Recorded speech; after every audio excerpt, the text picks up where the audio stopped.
We have this false idea if something's worth doing, it's worth doing well, and that's just not true. If it's worth doing, it's better to do it poorly than not at all. That's even more true with prayer. Working out is the same way. If you're trying to build muscle strength, riding a bike, I keep messing up, so I'm just going to quit. Well, you're never going to learn. If a spiritual entity possesses an intellect and a will, then it is a person. We know that God is three triune persons. The angels, he created myriads of them according to the scriptures, are non-corporeal, so they don't have bodies, spiritual persons. They're not subject to the limitations of human body. There are no daily requirements in order to keep themselves functioning. They simply persist in being.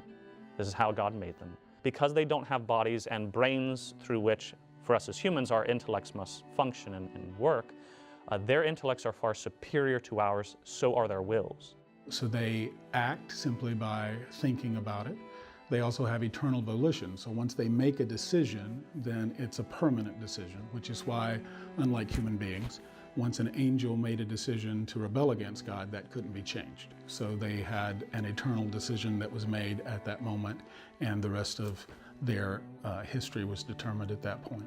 How does the devil mimic God's omnipotence or omniscience?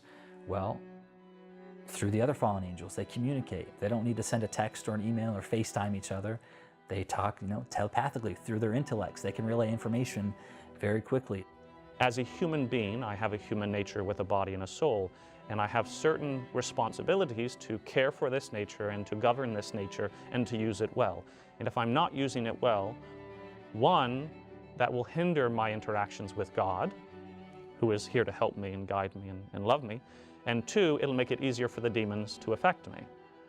And so it's easy when situations like that arise, someone is not going to church every Sunday or holy day. They're not praying, and they're wondering why the devil seems to be influencing them or directing them so much. And I say, well, then you just need to start going to church and saying your prayers.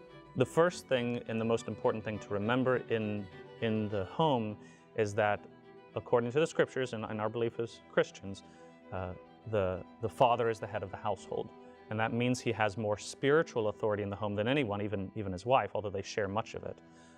So he needs to take an assertive and direct role in regards to this.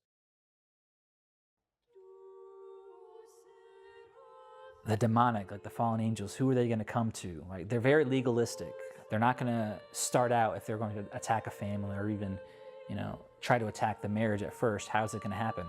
Through the father, through the husband, because he is the central figure. He's the head of the household.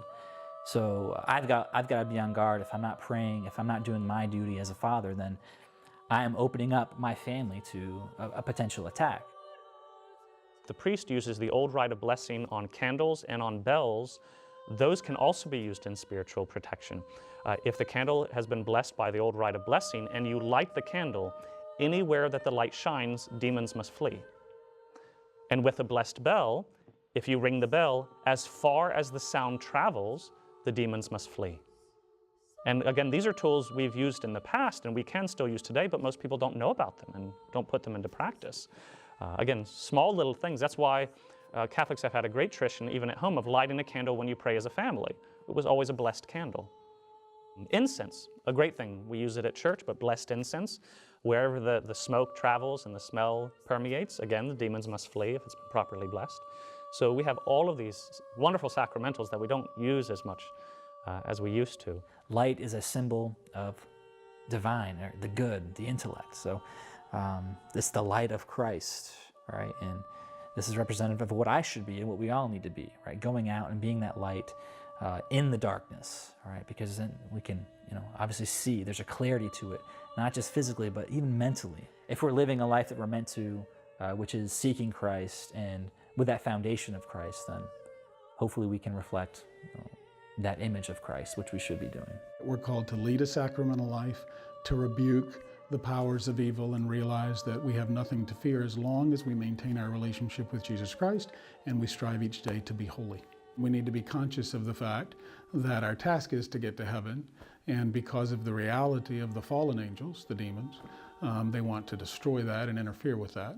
So in order to protect ourselves, we need to be conscious of it and fight on a daily basis. St. Paul talks about running the race and fighting the good fight, that we're always in a battle. And it's not a battle with swords and guns, it's a battle with principalities and powers. When you're trying to teach a child to ride a bike and they keep falling, and what do you tell them? Keep trying, persevere, right? You're going to get it eventually. Now, they want to give up because they're a child and they don't understand how difficult this is. But once they persevere and learn to ride the bike, they're very happy, aren't they? Now, all they wanted to do was learn to ride the bike, correct? And because they persevered, because they made the sacrifice of, even though they fell, they got up and tried again. That's a sacrifice. That's a price that it costs to learn to ride a bike. They now got what they wanted. They can now ride a bike. But what's interesting to note is riding a bike is not nearly as valuable as the virtue of perseverance. So the act of persevering was a far greater benefit to them in the rest of their life than learning to ride a bike. That's true in every aspect of the spiritual life. So when I have to do a sacrifice to overcome a particular, problem in my life or demonic influence, or just to obtain a grace, for you or for myself, the act of doing the sacrifice actually benefits me more than the grace that you or I receive because of it.